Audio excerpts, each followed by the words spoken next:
গরম দুধের মধ্যে মুরগি দিন আর দেখুন কি হয়। অনেকে হয়তো জানেই না দুধ আর মুরগি দিয়ে খুবই লোভনীয় একটি জিনিস তৈরি করা সম্ভব। বড় বড় রেস্টুরেন্টগুলোতে মুরগি এভাবে রান্না করে অনেক দামে বিক্রি করে। এর মধ্যে দিতে হবে চিনি 1 চামচ, আরো দিতে হবে মুরগির মশলা 1 চামচ। এবার এগুলোকে মিশিয়ে নিতে হবে যাতে দুধের আর মুরগির মধ্যে মশলাগুলো প্রবেশ করে। এখানে মূলত মুরগির মাংসগুলোকে সিদ্ধ করে নিতে হবে। এগুলোকে 10 মিনিট রান্না করবেন। 10 মিনিটে মোটামুটি সবকিছুই সিদ্ধ হয়ে যাবে। এগুলো সেদ্ধ হলো কিনা কিভাবে বুঝবেন? খুবই সহজ, জাস্ট এগুলোর কালার দেখে বোঝা যাবে এগুলো হলো কিনা। দেখুন এগুলো এমন ব্রাউন কালারে চলে আসবে, মানে এগুলো ভালোভাবে সিদ্ধ হয়ে যাবে আর এর মধ্যে মশলাগুলো প্রবেশ করবে। এবার এগুলোকে এক এক করে তুলে নিতে হবে। আমরা একটি চপিং বোর্ডের মধ্যে এগুলোকে তুলে রাখবো। দেখুন দেখেই বোঝা যাচ্ছে এগুলো সিদ্ধ হয়েছে। এবার একটি বাটির মধ্যে নিতে হবে ডিম।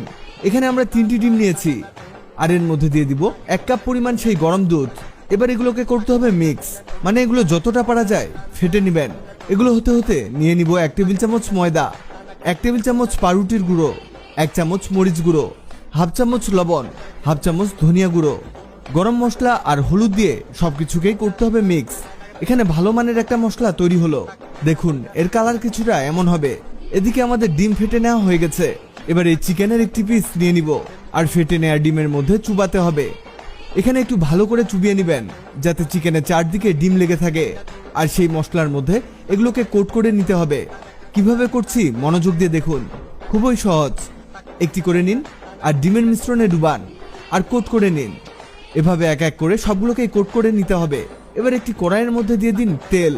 এখানে একটু বেশি তেল দিতে হবে, বাড়তি তেলটাকে পরে কাজে লাগানো যাবে। তেল কিছুটা গরম হয়ে গেলে এতে সেই কোট করা চিকেন পিসগুলোকে দিয়ে দিতে হবে।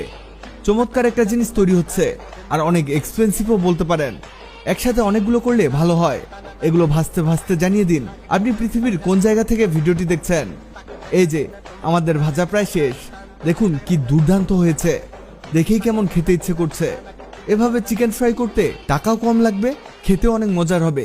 এভাবে একবার ট্রাই করেই দেখুন, আপনি বারবার চিকেন ফ্রাই করতে চাইবেন। ভিডিওটি অনেকের উপকারে আসতে পারে, তাই ভিডিওটিকে শেয়ার করুন।